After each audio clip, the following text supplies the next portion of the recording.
Good morning student. जैसे कि कल मैंने आपको कहा था कि हम आज से चैप्टर नंबर फर्स्ट शुरू करेंगे क्लास 11th का एनसीईआरटी का। एनसीईआरटी की दो बुक्स हैं हमारे अर्थशास्त्र में। पहली है भारतीय अर्थव्यवस्था का विकास और दूसरी है सांख्यिकी। तो आज से हम भारतीय अर्थव्यवस्था का विकास से शुरुआत करेंगे। इसका पहला चैप्टर है स्वतंत्रता के पूर्व संध्या पर भारतीय अर्थव्यवस्था। इस पूरे यूनिट को 3 पार्ट्स में बांटा गया है। एक है आप 1947-1950 के आसपास का, एक है 1950 से 1990 और एक है आफ्टर 1991 के बाद का। तो कैसे कैसे हमारी अर्थव्यवस्था का धीरे धीरे विकास हुआ वो हम इनमें पढ़ेंगे। आज हम 1947 के बाद हमारी अर्थव्यवस्था कैसी थी, क्या उसमें विकास हुआ, क्या स्थिति थी, उसके बारे में हम पढ़ेंगे।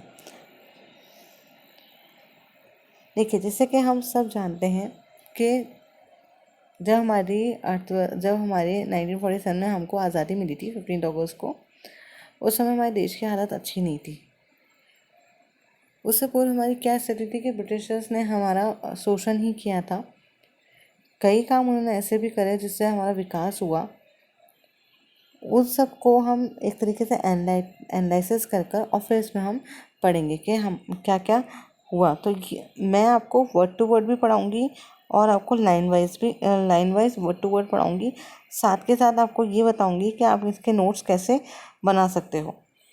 तो ये वो स्थिति बता रहा है जब 1947 में हमारा देश आज़ाद हुआ था और उसके बाद ब्रिटिश सरकार ने ब्रिटिश शासन के होते हुए हमारे ऊपर क्या क्या हमारा विकास हुआ हर एक क्षेत्र में, उसके बारे में हम पढ़ेंगे।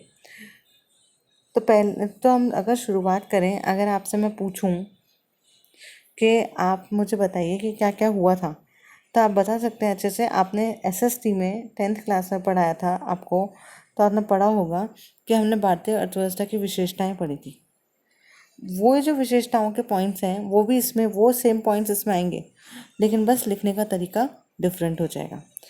सबसे पहले प्रति व्यक्ति आय। हमारे उस समय जो प्रति व्यक्ति आय थी वो निम्न स्तरीय थी, करीब 2% भी नहीं थी प्रति व्यक्ति आय, इतनी कम थी, मतलब 0 पॉइंट समथिंग में रहती थी हमारी प्रति व्यक्ति आय। इस प्रति व्यक्ति आय क्या बताती है कि कुल हमारी जितनी भी राष्ट्रीय आय थी उसमें कुल जनसंख्या का भाग दो तो हमारी प्रति व्यक्ति आय बन जाती है। और प्रति व्यक्ति आय बताती है कि देश में लोगों के रहन सहन कैसा है, उनका लेवल ऑफ लिविंग कैसा है, स्टैंडर्ड कैसा है, वो बताती है। और इस हालत को देखते हुए उस समय की जो हमारे स्टैंडर्ड ऑफ लिविंग था लोगों का, वो बहुत ही पुअर था, बहुत ही ख़राब था। दूसरी बात आती है, अगर हम क्षेत्रों से शुरू करें तो सबसे पहले कृषि लेते हैं। कृषि की बात करें तो उस समय कृषि पर 85% जनसंख्या जो थी वो कृषि पर ही डिपेंड थी। और इतनी जनसंख्या डिपेंडेंट होने पर कृषि क्षेत्र हमारा एक अलग ही उलझनों से जूझ रहा था। जैसे सबसे ज़्यादा जनसंख्या कृषि पर निर्भर रखती थी। अब सबसे ज़्यादा जनसंख्या निर्भर रहने से हमने पढ़ी थी बेरोजगारी। जैसे कौन कौन सी बेरोजगारी पड़ी थी, छिपी हुई मौसमी बेरोजगारी, वो ज़्यादा होने लग गई। ज़्यादा लोग है ना निर्भर रहने लगे एग्रीकल्चर पे। ज़्यादा जनसंख्या होने की वजह से जो कृषि की उत्पादकता थी वो कम हुई। भूव्यवस्था होने से शोषण ज़्यादा था किसानों का। किसान के पास कमाने के लिए नहीं था कि उनकी ज़मीन हड़प लेते थे ज़मींदार और उनका शोषण करते थे। उन्हें कोई पैसे नहीं मिलते थे। अगर बारिश हो जाए या फिर सूखा पड़ जाए तो भी उनको तो अपना लगान देना ही पड़ता था और लगान दिन पर दिन बढ़ाया जाता था। फिर दूसरा क्षेत्र आया औद्योगिक क्षेत्र। औद्योगिक क्षेत्र में हमारे यहाँ सूती वस्त्र जो उद्योग थे उनका विकास हुआ। लेकिन जितने भी बड़े उद्योग थे, जैसे सीमेंट के उद्योग होते हैं, स्टील इस्पात वाले उद्योग होते हैं, आयरन लोहे के उद्योग होते हैं, उन सब का कोई विकास नहीं था। मतलब बड़े उद्योगों पे कोई ध्यान नहीं दिया गया, छोटे छोटे उद्योग बने थे। अब उद्योगों में भी जब ब्रिटिश सरकार ने अपने देश का कच्चा माल लाकर यहाँ से कच्चा माल ले जाते थे और वहाँ से पका हुआ माल बनाकर यहाँ बेचते थे, तो उससे क्या हुआ कि हमारे यहाँ के उद्योग नष्ट हो गए। जितने भी छोटे बड़े उद्योग थे वो सब नष्ट हो गए, क्योंकि जब वहाँ से मशीनों से बनकर जो वस्तुएं आ रही हैं वो यहाँ उनको सस्ती मिल रही है, तो वो अपने देश की खुद की वस्तु क्यों खरीदेंगे। तो इसलिए हमारे उद्योगों का विकास नहीं हो पाया। फिर तीसरा आता है हमारा ये ट्रेड, व्यापार। व्यापार की स्थिति ऐसी थी कि हम हमेशा घाटे में रहते थे। क्यों? क्योंकि यहाँ से वो कच्चा माल तो ले जाते थे कम कीमतों पर, वहाँ से जब वो अपना माल यहाँ ला के बेचते थे तो वो ज़्यादा कीमतों पर लाते थे। इससे क्या हुआ कि हमारा जो व्यापार घटा था वो दिन पर दिन बढ़ता चला गया और हमारे जो रुपया है उसकी स्थिति खराब होती गई और उसका विमूल्यन या अवमूल्यन, डेप्रिसिएशन होता चला गया। फिर हम इसमें पढ़ते हैं कि हमारे उस समय की जानतीय स्थिति कैसी थी। जानतीय स्थिति मतलब डेमोग्राफिक ट्रेंड क्या था। डेमोग्राफिक ट्रेंड में हम जब पढ़ते हैं तो उसमें हम पढ़ते हैं जीवन प्रत्याशा कैसी थी। तो जीवन प्रत्याशा उस समय बहुत कम थी क्योंकि लोगों के पास इतनी सुविधाएं नहीं थी, इतने मेडिकल फैसिलिटी नहीं थी कि वो किसी भी भयंकर बीमारी का इलाज भी कर सकें। इसलिए उस समय अगर जन्म दर ज़्यादा थी तो मृत्यु दर भी ज़्यादा थी। जितने भी माँ बच्चे जो पैदा होते थे उनको उस समय पे मेडिकल फैसिलिटी मिल जाए ये भी ज़रूरी नहीं होता था। तो इस कारण से क्या हुआ कि जन्म दर भी बढ़ी और मृत्यु दर भी बढ़ी, दोनों बढ़ी। इस कारण से वृद्धि दर भी बढ़ी। फिर दूसरा आता है हमारा डेमोग्राफिक ट्रेंड में कि बेरोजगारी ज़्यादा थी, गरीबी ज़्यादा थी, लोगों का स्टैंडर्ड ऑफ लिविंग बहुत खराब था। फिर हम पढ़ते हैं कि व्यवसाय तरीके से हमारे यहाँ पे क्या डिस्ट्रीब्यूशन था। तो जब हम व्यवसाय की बात करते हैं कि व्यवसाय संरचना का मतलब ये होता है कि कितने लोग हैं, वो कौन कौन से क्षेत्र में काम कर रहे हैं। अर्थव्यवस्था के 3 क्षेत्र होते हैं, प्राथमिक क्षेत्र, द्वितीयक क्षेत्र और तृतीयक क्षेत्र। और तीनों में कौन कौन से लोग कितने परसेंटेज में, कितने प्रतिशत में कार्य कर रहे हैं, वो सब हम इसमें देखते हैं। तो हमने ये पाया कि कृषि में सबसे ज़्यादा लोग कार्य कर रहे थे। किसकी तुलना में? उद्योग और सेवा क्षेत्र की तुलना में। तो ये सभी बातें, ये सभी चीज़ें हम इस चैप्टर में पढ़ेंगे, word to word, line to line. हर शब्द को समझेंगे, हर लाइन का मतलब समझेंगे। आपको अगर दिक्कत हो, कोई प्रॉब्लम हो तो कमेंट बॉक्स में ज़रूर कमेंट कीजिएगा। तो आइए हम शुरुआत करते हैं। आज थोड़ा कम पढ़ेंगे क्योंकि शुरुआत है, फिर धीरे धीरे अपनी स्पीड बनाएंगे और फिर ज़्यादा से ज़्यादा पढ़ने की कोशिश करेंगे। आप कैसे इनका नोट्स बनाएंगे वो भी मैं आपको सिखाऊंगी। तो पहले हम चैप्टर की शुरुआत करते हैं। परिचय। भारत का आर्थिक विकास विषयक इस पुस्तक का मूल उद्देश्य आपको भारतीय अर्थव्यवस्था की मूलभूत विशेषताओं की जानकारी देना है और स्वतंत्रता प्राप्ति के बाद से हुए विकास में अवगत कराना है। यद्यपि देश की वर्तमान अवस्था तथा भविष्य की संभावनाओं की चर्चा करते समय उसके आर्थिक अतीत पर ध्यान देना भी उतना ही महत्वपूर्ण होगा, इसलिए हम अपनी चर्चा का आरंभ स्वतंत्रता के पूर्व देश की अर्थव्यवस्था की स्थिति से कर रहे हैं। इस क्रम में हम उन सब बातों का भी स्पष्ट पहचान करेंगे जिन्होंने स्वतंत्र भारत का विकास की रणनीति का निर्धारण करने में महत्वपूर्ण योगदान दिया। भारतीय अर्थव्यवस्था की वर्तमान संरचना कोई आज की नहीं है। इसके मूल सूत्र के इतिहास में बहुत गहरे हैं, विशेष रूप से उस अवधि में जब भारत 15 अगस्त 1947 को स्वतंत्र प्राप्ति के पूर्व में 200 वर्ष तक ब्रिटिश शासन का अधीन था। भारत में ब्रिटिश औपनिवेशिक शासन का प्रमुख उद्देश्य इंग्लैंड में तेजी से विकसित हो रहे औद्योगिक आधार के लिए भारतीय अर्थव्यवस्था को केवल एक कच्चा माल प्रदायक तक की सीमित रखना था। अब ये शब्द आया इसमें औपनिवेशिक। औपनिवेशिक वो होता है जिसमें हम किसी को अपनी कॉलोनी बना लेते हैं। मतलब जैसे इंग्लैंड ने भारत को अपनी कॉलोनी बना लिया, मतलब अपना क्षेत्राधिकार बना लिया और उसको आर्थिक तरीके से उसका शोषण करने लग गया, तो उसे हम औपनिवेशिक कहते हैं। उस शासक की अधीनता के शोषक स्वरूप को समझे बिना स्वतंत्रता के बाद के पिछले 6 दशकों में भारत में हुए विकास का सही मूल्यांकन कर पाना संभव नहीं है। इसलिए हम पहले 1947 से पहले हमारी क्या स्थिति थी उसका पहले मूल्यांकन करेंगे। उसके बाद हम आगे वाली वर्षों में हमारी क्या स्थिति हुई, क्या उसमें बदलाव हुआ और आज तक हमारी अर्थव्यवस्था में क्या बदलाव हुए, उसका हम मूल्यांकन भी कर पाएंगे और तुलनात्मक अध्ययन भी कर पाएंगे। इसलिए हम पहले इस चैप्टर को पढ़ रहे हैं। औपनिवेशिक शासन के अंतर्गत निम्न स्तरीय आर्थिक विकास, कि जब हमारे ऊपर ब्रिटिश शासन था तब हमारा आर्थिक विकास निम्न स्तरीय था क्योंकि उन्होंने हमारी तरफ ध्यान ही नहीं दिया। उन्होंने सिर्फ अपना मतलब सेट करा। उनको तो सिर्फ भारत इसलिए चाहिए था कि यहाँ से उनको कच्चा माल मिल जाए और वो अपनी इंडस्ट्रीज में उस कच्चे माल का उपयोग कर पक्के माल को दूसरे देशों में बेच सकें और यहाँ पर उनको फ्री में मजदूर मिल जाएं जो उनको हेल्प कर सके, मतलब उनको हर काम में, एडमिनिस्ट्रेटिव हो या कुछ भी काम हो, उसमें क्लर्क की पोस्ट उनको मिल जाए।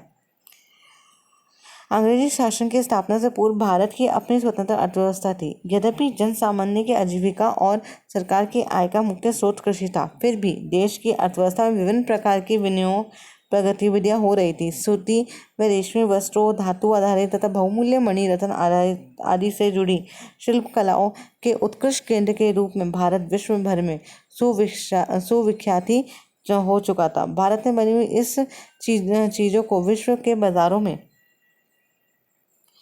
अच्छी सामग्री के प्रयोग तथा उच्च स्तर की कलात्मक के आधार पर बड़ी प्रतिष्ठा थी। आपने सुना होगा कि पहले भारत सोने की चिड़िया था, अब वो सोना कोई और ही ले गया।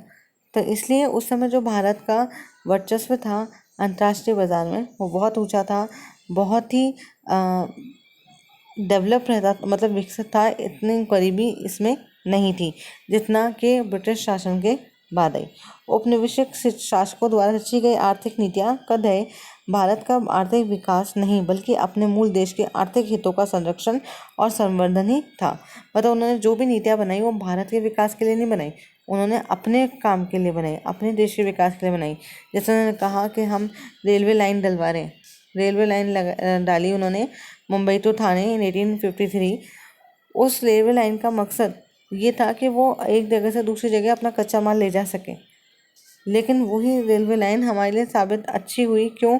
क्योंकि उससे एक जगह से दूसरी जगह लोग जाने लगे, आपस में मिलने लगे और अपने आइडियाज़ एक दूसरे से बांटने लगे, जो हमारे यहाँ पर हमारे अंदर एक राष्ट्रवाद की भावना का उदय करने के सहायक हुई और हमें स्वतंत्रता प्राप्ति की ओर ले गई।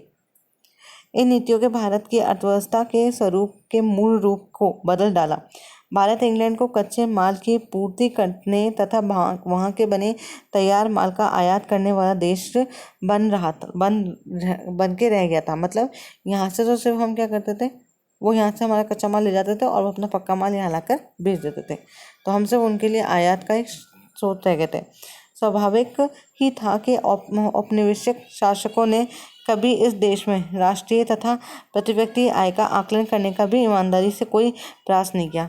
कि हमारे यहाँ पे जो राष्ट्रीय आय मापते हैं, हम प्रति व्यक्ति आय मापते हैं, मैंने आपको पढ़ाया भी, पहले समझाया भी आपको अपने मेरे वीडियोज़ में, कि उसमें जो मापते थे उस समय में कोई भी राष्ट्रीय आय और प्रति व्यक्ति आय क्या होगी मापी नहीं गई। ये जो हमने बताते हैं हम, ये अपने अंदेशे से बताते हैं, एक प्रिडिक्शन है कि शायद हो सकती है इतनी हो, लेकिन उन्होंने ऐसा कुछ भी नहीं बताया था। कुछ लोगों ने निजी स्तर का आकलन किए पर उनके अनुमानों में बहुत विसंगतियां और आपसी मतभेद भी आ रहे थे। इन आकलनकर्ताओं में दादा भाई नौरोजी सबसे पहले जिन्होंने राष्ट्रीय नापा था, और इन्होंने मापा था और उन्होंने ये कहा था कि उस समय हमारी राष्ट्रीय आय देश की 20 रुपये थी सिर्फ।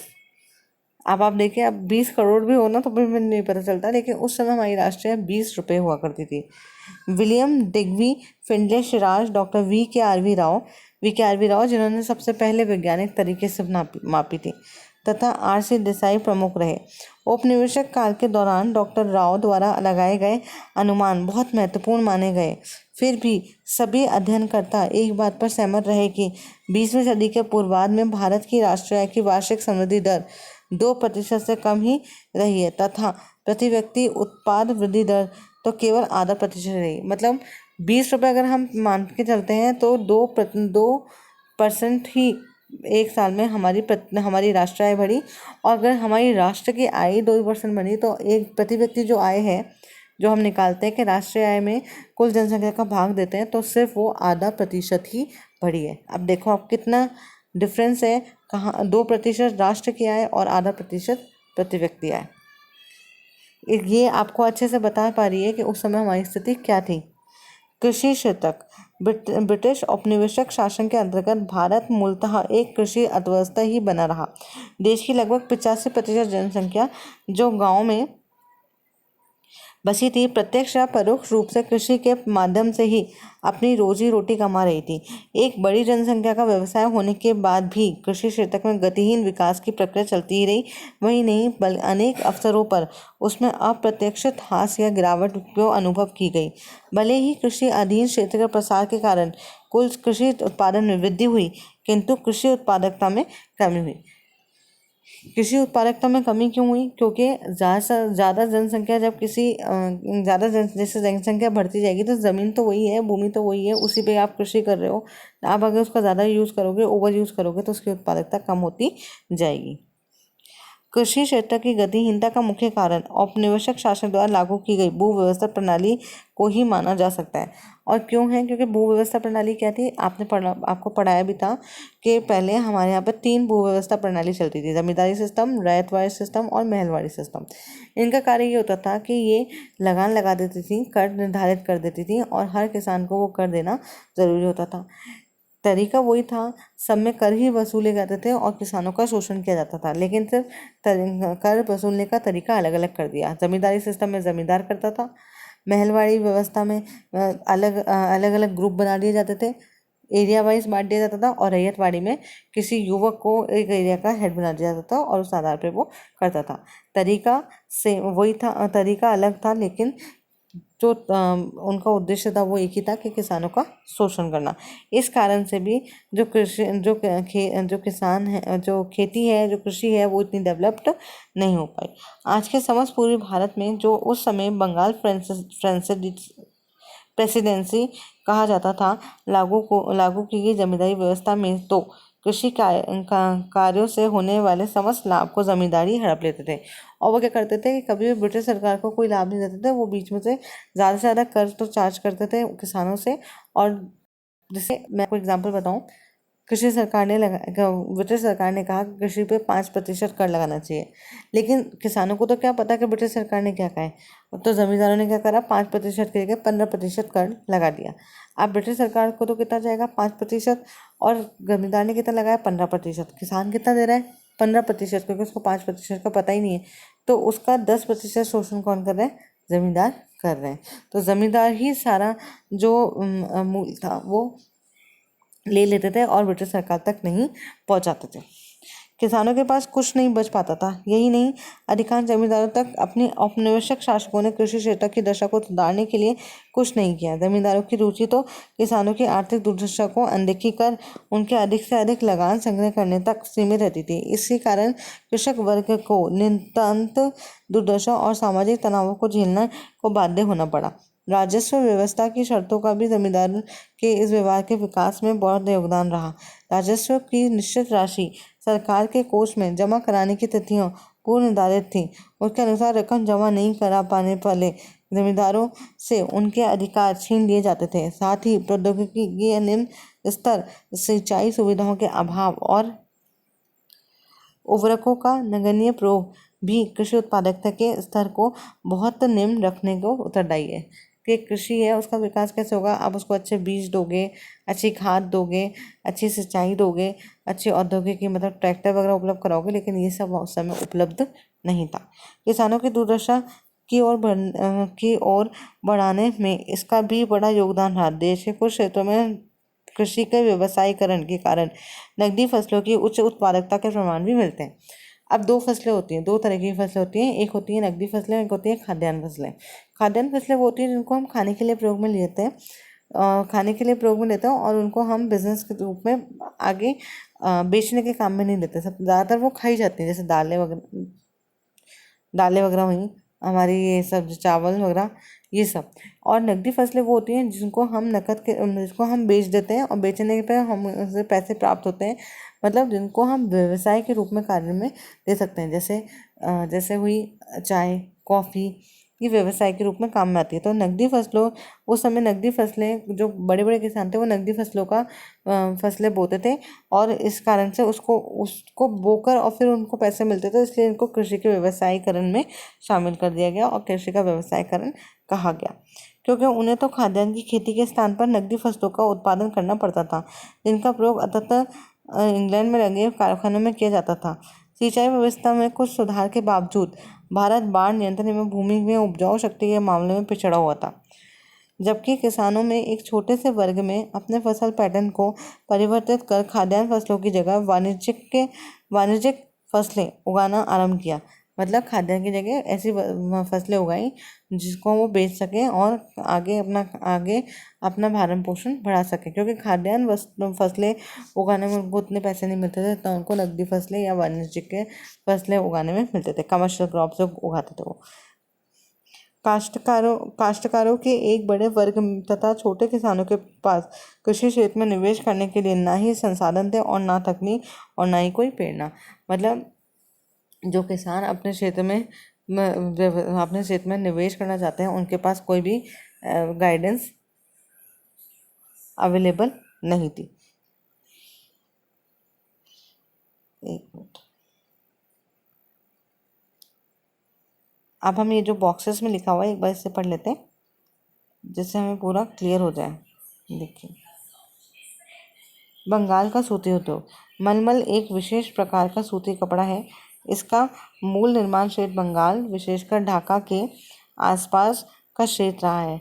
ये नगर अब बांग्लादेश में राजधानी है। ढाका के मलमल के उत्कृष्ट कोटि के सूती वस्त्र के रूप में विश्व भर में बहुत ख्याति अर्जित की थी। वह बहुत ही महीन कपड़ा होता है। विदेशी यात्री इसे शाही मलमल या मलमल खास भी कहते हैं। इसका आश्रय यही था कि वे इस कपड़े को शाही परिवारों के उपयोग के योग्य मानते थे। पूर्व ब्रिटिश काल में कृषि। 17वीं शताब्दी में भारत आए फ्रांसीसी यात्री बेनियार ने तत्कालीन बंगाल का इस प्रकार वर्णन किया। अपने 2 बार के भ्रमण के दौरान बंगाल के विषय के संग्रहित जानकारी के आधार पर मैं कह सकता हूँ कि वह क्षेत्र मिस्र देश में कहीं अधिक समृद्ध है। वहीं से सूती, रेशमी वस्त्र, चावल, शक्कर और मक्खन और प्रचुर मात्रा में निर्यात होता है। वहाँ अपने आंतरिक उपभोग के लिए भी गेहूँ, सब्जियाँ, अनाज, मुर्गे, मुर्गियाँ, बतख आदि का भरपूर उत्पादन होता है। यहाँ सुअरों पर बड़े बड़े झुंड तथा भेड़ बकरियों के विशाल झुंड भी विद्यमान हैं। इस क्षेत्र में हर प्रकार की मछलियाँ प्रचुरता में उपलब्ध हैं। राजमहल से लेकर समुद्र तक अतीत में परिवहन तथा सिंचाई के लिए गंगा नदी से बहुत यत्न और श्रम पूर्वक काट कर बनाई गई नहरों का जाल सा बिछा हुआ है। 17वीं शताब्दी में अपने देश की कृषि समृद्धि के बारे में लिखिए। लगभग 200 वर्ष, ये तो आप लिख लोगे जो आपको बताया है।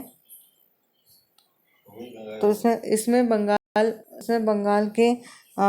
बंगाल के क्षेत्र का वर्णन किया गया कि वहाँ पर कैसा क्षेत्र था और वहाँ पे आसपास नदियाँ बह रही थी और सुअरों के, मुर्गियों के झुंड थे, सब्जियां, गेहूं उगाई हुई थी।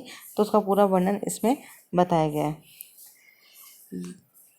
अब हम आगे नेक्स्ट टॉपिक अपना औद्योगिक क्षेत्र से शुरुआत करेंगे। आज के लिए हम इतना ही पढ़ेंगे, क्योंकि हम शुरुआत पहले थोड़े से करेंगे और फिर धीरे धीरे उसको पूरा करेंगे। मैं आपको एक और चीज़ बता दूं, जैसे कि आपने नोट्स बनाना शुरू कर दें। देखिए, इसमें बड़ा क्वेश्चन ये बनता है कि भारतीय अर्थव्यवस्था की स्थिति को समझाइए। तो स्थिति को समझाने के लिए आप पहले थोड़ा सा परिचय लिखेंगे कि हम कब से ले रहे हैं। 1947 से पहले पूर्व में ब्रिटिश शासन था। 200 साल से हमारा ब्रिटिश शासन रहा, उसमें हमारे अर्थव्यवस्था पे क्या प्रभाव पड़ा। उसके बाद आप एक फ्लो चार्ट बनाइए। फ्लो चार्ट में मैंने आपको क्या क्या बताया, कृषि क्षेत्र बताया, ठीक है। कृषि में सब आ जाएंगे, किसान आ गए, किसान की स्थिति आ गई, भू व्यवस्था बताई थी, फिर कृषि का व्यवसायीकरण, उसके आप नीचे पॉइंट्स बना के लिखेंगे, ठीक है। फिर नेक्स्ट अब अपन किस में करेंगे, औद्योगिकरण शुरू करेंगे, ठीक है। एक आप बना सकते हैं प्रति व्यक्ति आय, मैंने आपको करा दिया। फिर ऐसे ही हम एक एक पॉइंट इसमें जोड़ते जाएंगे और हर पॉइंट को इसमें आगे बढ़ाते जाएंगे। तो जैसे आपने कृषि शुरू किया, देखिए जैसे आपने फ्लो चार्ट बना लिया जैसे मैंने बताया, फिर आपने कृषि शुरू किया। कृषि, अब कृषि में सबसे पहला पॉइंट कि कृषि कैसी थी, बिछड़ी हुई थी। दूसरा पॉइंट क्या होगा कि वहाँ पे भू व्यवस्था थी, जिस कारण से जो किसान थे उनका शोषण किया जाता था। भू व्यवस्था 3 प्रकार की थी, ठीक है। तीसरा, सिंचाई का अभाव, कोई जो निवेश है उसका अभाव था। चौथा, कृषि का व्यवसायीकरण, कृषि में नकदी और खाद्यान्न फसलें दोनों बोई जाती थी। किसानों ने नकदी फसलें भी बोना शुरू कर दिया। ठीक है, तो ये सब चीज़ें आप इसमें एक्सप्लेन कर देंगे जैसे मैंने आपको भी समझाई थी। तो आप धीरे धीरे एक एक पॉइंट इसको एक्सप्लेन करना, जैसे कि आपका आंसर अच्छा बनेगा और छोटे आंसर भी आप कर पाओगे और बड़े आंसर भी कर पाओगे। जितने भी छोटे आंसर्स हैं, अगर हम छोटा छोटा नोट्स बनाते हैं तो क्या करते हैं, हम सारे नोट्स को मतलब एक साथ कर दें तो वो अपना निबंधात्मक क्वेश्चन बन जाता है, ऐसा टाइप क्वेश्चन बन जाता है। बस लिखने का तरीका अलग होता है।